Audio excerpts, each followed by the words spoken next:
अल्हम्दुलिल्लाहि रब्बिल आलमीन वस्सलातु वस्सलामु अला सय्यिदिल अंबिया'i वल मुरसलीन अम्मा बाद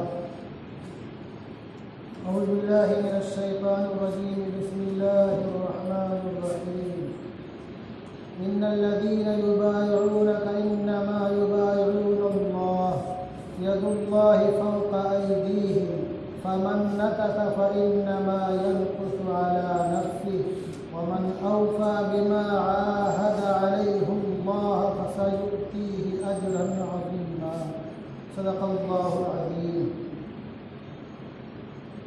अन आयशा रज़ियल्लाहु तआला अन्हा अन्ना नबिय्य सल्लल्लाहु अलैहि वसल्लम क़ाल या उस्मान इन्नहु लअल्लल्लाह युक़म्मिसुका क़मीसन फ़इन अरादूका अला ख़लइही फ़ला तख़लअहु लहुम रवाहु तिर्मिज़ी। वन तलहत इब्न उबैदिल्लाह क़ाल क़ाल रसूलुल्लाह सल्लल्लाहु अलैहि वसल्लम लिकुल्लि नबिय्यिन रफ़ीक़ुन व रफ़ीक़ी यानी फ़िल जन्नति उस्मान रवाहु तिर्मिज़ी। हज़रात मुहतरम, ये ज़िलहिज्जा का महीना चल रहा है। गुज़श्ता जुमा को जनाब रसूलुल्लाह सल्लल्लाहु अलैहि वसल्लम के दोहरे दामाद पैकरे जूदो सखा पैकरे हिल्म वफ़ा हज़रत उस्मान गनी रज़ियल्लाहु ताला अन्हु के ताल्लुक़ से कुछ बातें आप हज़रात के सामने आई। उसी सिलसिले को आगे बढ़ाते हुए आज भी हज़रत ही के ताल्लुक़ से कुछ बातें आप हज़रात के सामने रखूँगा।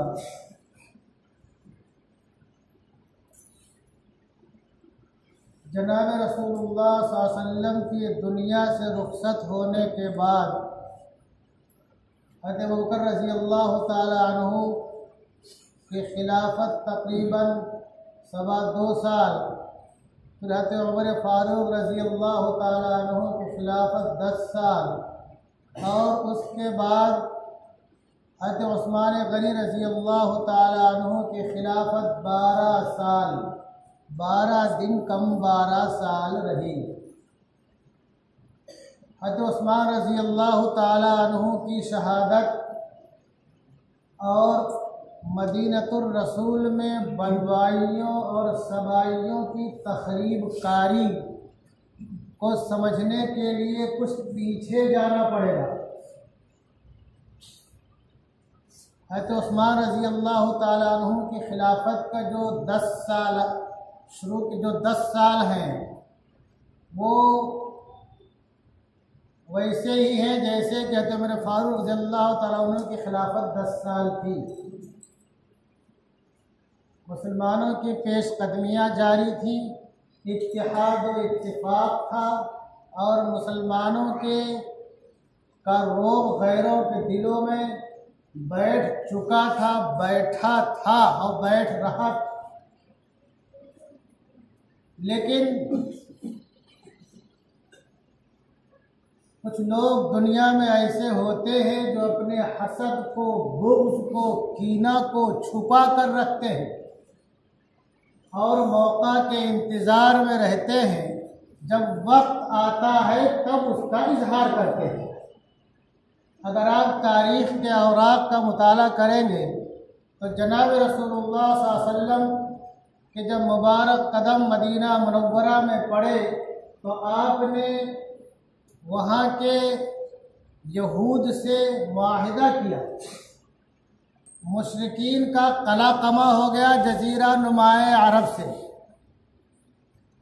यहूद बनु कैनका, बनु नज़ीर, बनु कुरैज़ा, इन लोगों ने बार बार बदअहदियाँ की, वादा खिलाफ़ी की, अहद व मीसाक के ख़िलाफ़ किया। तो सबसे पहले जो सफ़ाया हुआ बनु कैनका का हुआ, फिर बनु नज़ीर का हुआ और बनु कुरैज़ा ने ग़ज़वे अहज़ाब के मौके से बदतरीन बदअहदी की। उसकी पादाश में उन लोगों को भी जलावतन होना पड़ा और उन लोगों ने फैसल किसको बनाया? हज़रत साद बिन मुआज़ रज़ी अल्लाह ताला अन्हु को। तो उन्होंने कहा कि इनके जवानों को तहतेख कर दिया जाए और उन्होंने तौरात के मुताबिक फैसला सुनाया। फिर उसके बाद इनका आखिरी अड्डा जो खैबर था, खैबर से भी इनका कला कमा हो गया, वहाँ से भी इनको जाना पड़ा। मुशरिकीन का खात्मा और जजीरा नुमाए आलम से यहूदियों का रख्ते सफ़र बांध के अलग जाना, अपनी शरारत और बदअहदी की बुनियाद पर, ध्यान रखना। और इनकी जो तारीख है सन 70 और 87 ईस्वी में, ये जो जिसको यरूशलेम बोलते हैं, इनका जो हैकल था उसको तबाह बर्बाद कर दिया और 1,33,000 यहूदियों को तहतेख कर दिया था। ये जनाब रसूलुल्लाह सल्लल्लाहु अलैहि वसल्लम के दुनिया में तशरीफ लाने से 500 साल पहले का वाक़या बता रहा हूँ। तो ये सब क्या थे? पूरी दुनिया में बिखरे हुए थे, थोड़े थोड़े करके थे। कुछ मदीना मुनव्वरा में भी थे, खैबर में भी थे। तो मदीना मुनव्वरा से और खैबर से इनका कला कमा हो गया और पहले से दुनिया में बिखरे हुए ही थे। अब जाहिर सी बात है कि अपनी ताकत और कुव्वत को मुज्तमा और इकट्ठा करके ये मुकाबला नहीं कर सकते थे। तो अब क्या करने लगे? ये साजिशें और अंदर से मंसूबाबंदी करते रहे। जो मदीना मुनव्वरा से और खैबर से मुख्तलिफ इलाकों से इनको जाना पड़ा, ये इनसे हजम न हो सका। मुसलमानों की पेशकदमियाँ भी इनसे हजम न हो सकी।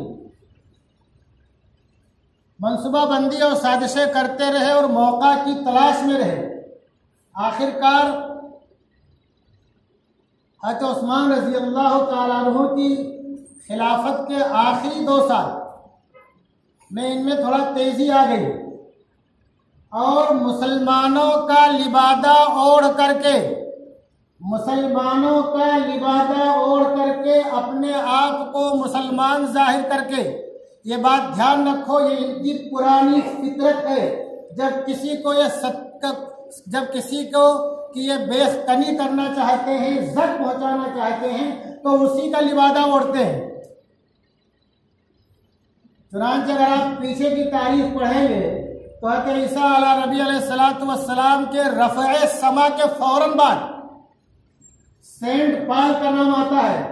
वो हज़रत ईसा अलैहिस्सलातु वस्सलाम का बहुत सख्त मुखालिफ और दुश्मन था, लेकिन हजरत के रफ़े समा के बाद फौरन उसने कहा कि हमारी मुलाकात हज़रत ईसा अलैहिस्सलाम से ख्वाब में हुई इस तरह से, और हमने दीन ईसावी कबूल कर लिया है। उसने दीन ईसावी कबूल करने का ढोंग रचा और ढोंग रच करके उसने दीन ईसावी का कला कमा कर दिया।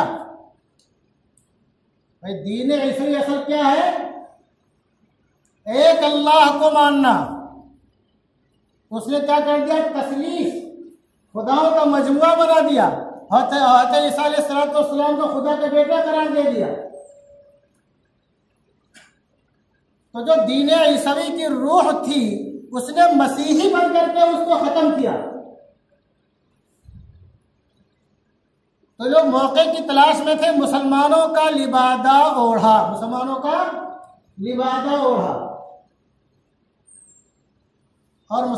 का लिबादा ओढ़ करके इस्लाम और मुसलमानों को नुकसान पहुंचाने की कोशिश की।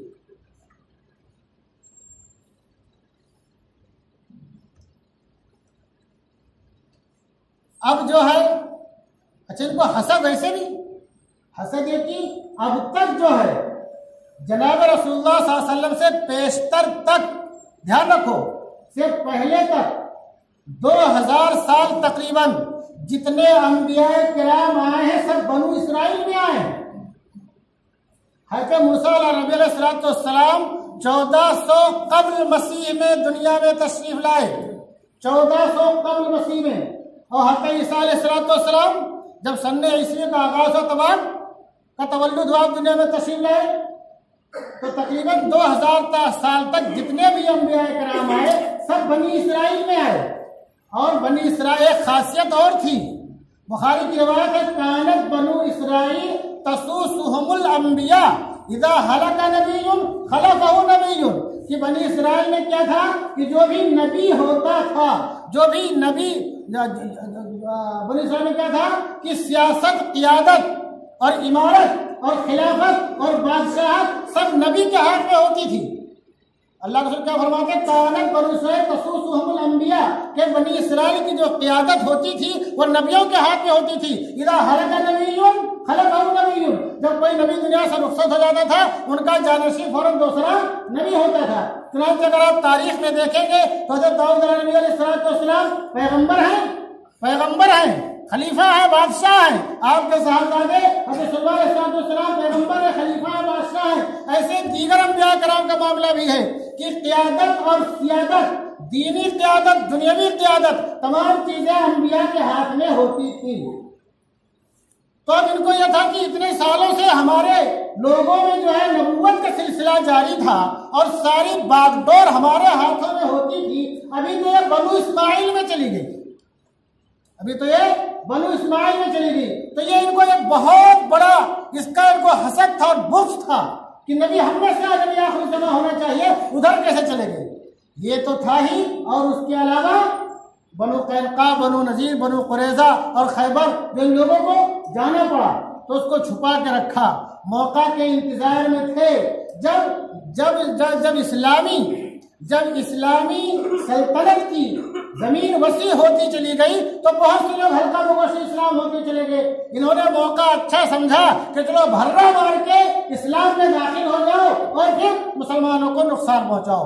उन्हीं लोगों में से एक शख्स था जिनको दुनिया अब्दुल्ला इब्ने सबा के नाम से जानती है। अब्दुल्ला इब्ने सबा यमन का रहने वाला था। इसने इस्लामी लिबादा ओढ़ा और मुसलमानों में बंटवारे, तफरीक, इंतशार, इख्तिलाफ, कत्ल, खुरेजी और फितना अंगेजी की बुनियाद डाली और उसकी उसने पूरी कोशिश की। मुसलमान बन करके उसने पूरी कोशिश की कि मुसलमानों के शिराजे को कैसे भी मुंतशिर कर दिया जाए। मिस्र का उसने दौरा किया, शाम का दौरा किया, बसरा का दौरा किया, कूफा का दौरा किया। ये जब मिस्र जाता तो शाम वालों की क्या गवर्नर की बुराई करता, और जब बसरा जाता तो कूफा के गवर्नरों पर नुक्ताचीनी करता, और जब कूफा जाता तो बसरा के गवर्नर पर नुक्ताचीनी करता।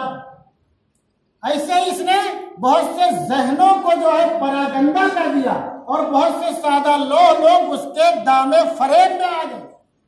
और चूंकि उसने नारा क्या दिया, ध्यान रखो दोस्तों, नारा क्या दिया, लोगों को बरगलाने का एक बहुत बड़ा नारा है। आज भी बहुत से लोग वही नारा देते हैं, हुब्बे अहले बैत का नारा दिया।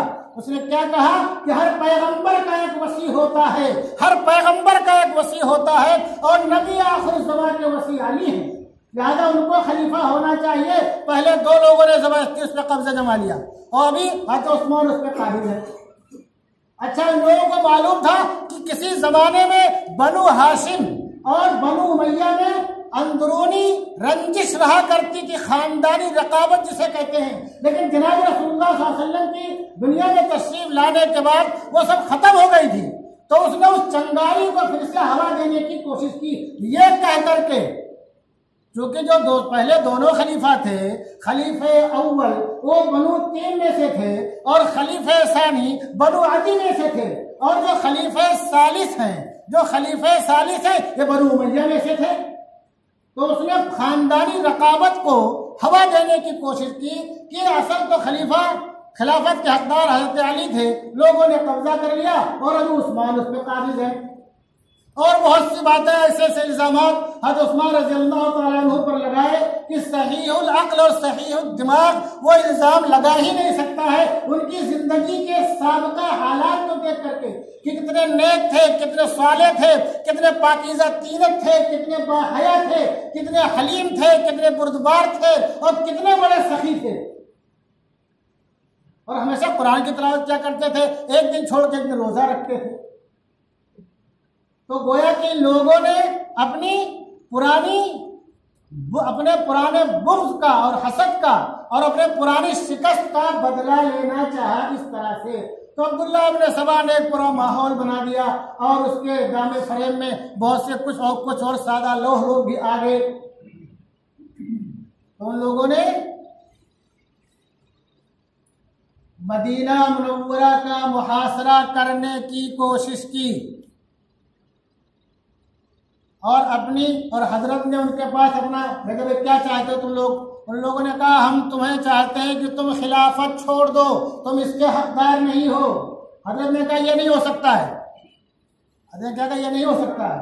आपने क्यों फरमाया यह नहीं हो सकता है? हमारे बहुत से लोग सोचेंगे कि खिलाफत छोड़ देनी चाहिए और एक बलवा चल जाता, फितना चल जाता। जनाब रसूलुल्लाह सल्लल्लाहु अलैहि वसल्लम ने इरशाद फरमाया था, या उस्मान अन्नहु लअल्लल्लाह युक़म्मिसुका कमीसन, कि अल्लाह तुम्हें एक कमीज पहनाएगा। कमीज से मुराद क्या है? ये खिलाफत की कमीज है, खिलाफत की कमीज है। इन्नल्लाह युक़म्मिसुका कमीसन फ़इन अरादूका अला ख़लइही, कि लोग वो तुमसे खींचना चाहेंगे, निकालना चाहेंगे, यानी कि तुम खिलाफत छोड़ दो। फला तख़लअहु लहुम, तो तुम उनके लिए खिलाफत को यानी अपने कमीज को मत उतारना, यानी खिलाफत को मत छोड़ना। तो हजरत ने कहा भाई खिलाफत जो है, खिलाफत मैं नहीं छोड़ सकता हूं। अब जो दूसरे गवर्नर्स थे और मदीना के जो किबारे सहाबा थे, उन लोगों ने कहा हजरत हमें इनसे मुकाबला की इजाजत दीजिए, मुट्ठी भर लोग हैं, इनके हम टिक्का बोटी कर देंगे, फितना खत्म हो जाएगा। हजरत ने कहा मैं नहीं चाहता हूं कि मदीनतुर रसूल में मेरी वजह से खून का एक कतरा भी गिरे। मैं मदीनतुर रसूल की बेहुरमती नहीं चाहता हूं। हज़रत अमर इब्न आस ने मिस्र से पैगाम भेजा, हज़रत अबू मुआविया रज़ियल्लाहु तआला अन्हु ने शाम से पैगाम भेजा कि हम फौज भेज देते हैं, इनका कलकमा हो जाएगा। आपने कहा फौज मत भेजो, अगर यहाँ फौज आएगी तो मदीना के बाशिंदों के लिए मसाइल पैदा हो जाएंगे। मैं मदीना के बाशिंदों के लिए मसाइल पैदा करने वाला बनना नहीं चाहता हूँ। यह खिलाफत अल्लाह की अमानत है, मैं उसे नहीं छोड़ सकता। मेरी जान ले ले लोग, ले ले, कोई बात नहीं है। फिर लोगों ने कहा मदीना से मक्का मुअज़्ज़मा चले जाइए, वहां ये लोग हंगामा नहीं करेंगे। तो आपने कहा हमने सुना अल्लाह के रसूल सल्लल्लाहु अलैहि वसल्लम को फरमाते हैं कि मक्का में खुरेशी होगी, एक कुरैशी की वजह से जिस पर आधी दुनिया का वबाल होगा, तो मुझे खतरा है कि मैं कहीं वो कुरैशी न बन जाऊं। तो कहा शाम आ जाइए। कहा क्या कोई गारंटी लेता है कि मदीना मुनव्वरा से निकलने के बाद मुझे मौत नहीं आएगी? तो कोई कौन इसकी गारंटी ले सकता है? तो कहा अगर मौत आनी है तो मदीनतुर रसूल में मौत आए, मदीनतुर रसूल में मौत आए, जो कि हमारा दारुल हिजरा है, और मदीनतुर रसूल में मौत आने के बड़े फजाल हैं। तो आपने जनाब रसूलुल्लाह सल्लल्लाहु अलैहि वसल्लम के शहर को नहीं छोड़ा और अपने उम्माल और गवर्नरों को और अपने जानिसारों को कत्लो क़िताल की इजाजत भी नहीं दी। इस तरह से बलवाइयों के हौसले बुलंद होते गए और आपको मस्जिद नबवी में नमाज पढ़ने से पहले रोका, फिर आप पर दाना पानी बंद कर दिया। 1 दिन 2 दिन 3 दिन नहीं, 40 दिन तक पानी बंद था। कितने दिन तक? 40 दिन तक पानी बंद था। मुसलमानों, आज हम 7 दिन को लेकर के बड़ा वावेला करते, 40 दिन तक बंद था। और किस पर बंद था? जिसने 8000 दीनार, सुर्ख दीनार दे करके बेजर रूमा को खरीद करके वक्फ किया था मुसलमानों के लिए। अब जो है बलवाइयों के हौसले बुलंद थे, लेकिन जो मुअज़्ज़ज़ सहाबा इकराम थे उन्होंने बहुत कोशिश किया कि सुलह सफाई हो जाए, मामला आगे न बढ़े, लेकिन बलवाई किसी कीमत पर मानने को तैयार नहीं थे, किसी कीमत मानने को तैयार नहीं थे। हैदर रज़ियल्लाहु तआला ने अपने साहबजादगान को दरवाजे पर खड़ा कर दिया निगरानी के लिए कि दुश्मन हजरत तक ना पहुंच सके, तो दुश्मन हजरत तक ना पहुंच सके। और हजरत ने छत पे आकर के कुछ बातें भी किया, लेकिन वो सब बेअसर नहीं। आखिरकार आपने ये कहा कि याद रखो बखुदा, अगर तुमने मुझे कत्ल कर दिया तो मेरे बाद न तुम एक साथ नमाज पढ़ पाओगे, न एक साथ जिहाद कर पाओगे। लेकिन कोई बातें बलवाइयों पे असरअंदाज नहीं हुई, कोई बात, किसी बात का असर नहीं हुआ। और मैं आपको ये भी अर्ज कर दूं कि आप कोई कमजोर खलीफा नहीं थे। हज़रत उमर रज़ी अल्लाह ताला अन्हु के ज़माने में 22 लाख मुरब्बा मील तक कलमा तौहीद बुलंद होता रहा, और उनके बाद तकरीबन इतना ही और 43 लाख मुरब्बा मील तक इस्लामी हुदूद और इस्लामी शियार पहुंचते रहे। 43 लाख मुरब्बा मील। और जिसने अपने दौरे खिलाफत में अफ्रीका की वो जंग जो कि बहुत मशहूर है, जिसको हर्बुल इबादिला कहते हैं, बहुत मशहूर जंग है, और कई जंगों में अपने हिकमत और तदब्बर की बुनियाद पर यहाँ बैठे बैठे उन लोगों को पैगाम पहुंचा करके फतेह से हमकिनार कराया। इतना मजबूत खलीफा है, ध्यान रखो। बहुत लोग समझते कमजोर, बिल्कुल नहीं, बहुत ताकतवर खलीफा थे। लेकिन आपकी हिल्म और बुर्दबारी इजाजत नहीं देती थी कि मदीना में खून बहे, और आप मदीना से और जनाब रसूलुल्लाह सल्लल्लाहु अलैहि वसल्लम से आपको जो इश्क था वो आपको इजाजत नहीं देता था कि आप मदीना से बाहर चले जाएं। चुनांचे जुमा का दिन है, आपने अपने अहलिया मुहतरमा से कहा मुझे मेरा पैजामा दे दो। आमतौर से पैजामा पहनना का रिवाज नहीं था। क्यों पैजामा मांगा? कि कस के बांध लूं, कातिल आया कहीं हमला करे, कहीं सत्र का कोई हिस्सा न खुल जाए। हज़रत उस्मान रज़ी अल्लाह ताला अन्हु वो शख्स है जिन्होंने कभी गुस्ल खाने में भी पूरा कपड़ा उतार करके गुस्ल नहीं किया है। अल्लाह का रसूल ने फरमाया कि कितनी मजबूत रिवायत। आप कुछ दिन रोजे थे और आप कुरान शरीफ की तिलावत कर रहे थे। उससे पहले कुछ और लोग आए थे आपके पास, अपने लोग, तो कहा हमारे साथ यही मामला है कि तुम लोग कुछ मत करो, हमारे हाल पे छोड़ दो। और मैंने कहीं सुना या पढ़ा कि एक प्याला पानी बहुत मुश्किल से मीठा मिला कि बीबी नाया ने पेश किया, तो कहा रहने दो, आज मैं रोजे से हूँ और मुझे गुनूदगी तारी हो गई थी। अल्लाह के प्यारे हबीब को हमने देखा अपनी गुनूदगी में कि आप फरमा रहे उस्मान तुमने जो सहरी की है, अफ्तार जो है हमारे साथ करना। तो आज हमारा आखिरी दिन है। खैर बलवाई क्योंकि दरवाजे से नहीं जा सकते थे, हजरात हसनैन करीमैन और कुछ मुअज्जज सहाबे किराम के नौजवान सपूत वहां मौजूद थे और दिलेर और बहादुर थे। 100 में भारी होता अगर आगे से जाके, तो लोगों ने मौका देख के पीछे से हमला किया। कहां से? दीवार फलाम के घर में घुसे, 3 आदमी घुसे और एक पैदल पे वार किया और आपको शहीद कर दिया। और आपको बचाने में आपकी बीवी हज़रत नाला की उंगलियां भी कट गई। वो चीखी चिल्लाई लेकिन घर से बाहर आवाज नहीं पहुंची।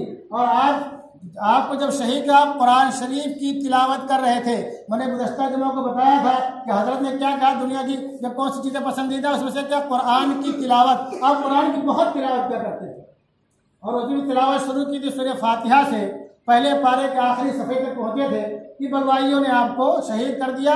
और आपका जो खून का कतरा गिरा है वो अभी भी किसी म्यूजियम में महफूज है। कुरान जो वो पहले चमड़े की शक्ल में लिखा होता था बड़े गत्ते वाले में, क्योंकि फसयकफ़ीकुहुमुल्लाहु वस्समीउल अलीम, कि अल्लाह ताला ऐसे लोगों के लिए काफ़ी है, अल्लाह ताला सुनने वाला जानने वाला है। तो ये जो शहादत है आपकी है, बहुत ही मजलूमाना शहादत है और आपकी हिल्म और बुर्दबारी की एक मिसाल भी है कि आपने मदीनतुर रसूल को खून आलूद नहीं करना चाहा, मदीनतुर रसूल की हुर्मत को पामाल नहीं करना चाहा, जनाब रसूलुल्लाह सल्लल्लाहु अलैहि वसल्लम के पड़ोस को आपने छोड़ना नहीं चाहा। और जहाँ तक क्या कहते हैं शहीद के मर्तबे और मकाम की बात है, सारे लोग जानते हैं कि शहादत की गवाही जो है वो तमाम चीज़ें देंगी। जहाँ इंसान शहीद होता है, कहीं जर्रा गवाही देगा, कहीं तलवार की धार गवाही देगी, कहीं मैदान की धूप गवाही देगी, कहीं घोड़े की पुष्ट गवाही देगी। लेकिन हजरत की जो शहादत की गवाही है वो कुरान देगा। वो क्या देगा? कुरान देगा। आखिर वक्त में आप कुरान की तिलावत कर रहे थे और गिरे तो कुरान ही पे गिरे, आप कुरान को अपने सीने से लगा लिया और कुरान ने आपको अपने आगोश में ले लिया। आपके मकाम मर्तबा के ताल्लुक से मैं खाली इतना अर्ज कर दूं, एक रिवायत है हज़रत तलहा इब्न अबी हज़रत तलहा बिन उबैदुल्लाह रज़ियल्लाहु अन्हु रिवायत करते हैं कि अल्लाह के प्यारे हबीब ने इरशाद फरमाया लिकुल्लि नबिय्यिन रफ़ीक़ुन, कि हर नबी का रफ़ीक होता है, हर नबी का रफ़ीक होता है। वह रफ़ीक़ी यानी फिल जन्नति उस्मान, और जन्नत में हमारे रफ़ीक कौन होंगे? उस्मान होंगे रज़ी अल्लाह ताला अन्हु। तो उस्मान रज़ी अल्लाह ताला अन्हु के फ़ज़ाइल, उनके कमालात और उनकी सखावत और उनकी इल्म बुर्दबारी, उनका तदब्बुर और उनकी हिकमत इस बात का मुतकाज़ी है कि कई घंटे उससे बात की जाए तो भी बात ख़त्म नहीं होगी। बस आखिर में इतना है कि आपने अल्लाह के प्यारे हबीब सल्लल्लाहु अलैहि वसल्लम के फरमान के मुताबिक खिलाफत को नहीं छोड़ा, खिलाफत को नहीं छोड़ा, अपनी जान अल्लाह की राह में कुर्बान कर दी। और ये हकीकत है, आपने जो कहा था कि मेरे बाद तुम एक साथ नमाज न पढ़ सकोगे और एक साथ जिहाद न कर सकोगे, जो मुसलमानों की पेशकदमियाँ हो रही हैं वह यकीनन बाद में थम गई और रुक गई, थम गई और रुक गई। 43 लाख मुरब्बा मील के आगे, उसके बाद बहुत मुद्दत लगी फिर आगे बढ़ने में, बहुत मुद्दत लगी आगे बढ़ने में। और मुसलमानों के दरमियान उसके बाद जो तलवार निकल आई वो अब तक म्यान में नहीं गई है, और न मुसलमान किसी नुक्ते में मुत्तफिक और मुज्तमा हुए हैं। हर एक की अपनी अलग अलग शनाख्त है, लेकिन अपनी अलग अलग पहचान है। अल्लाह तबारक व तआला हम तमाम लोगों को जनाब रसूलुल्लाह सल्लल्लाहु अलैहि वसल्लम की सुन्नतों को जिंदा करने वाला बनाए। वमा अलैना इल्लल बलाग।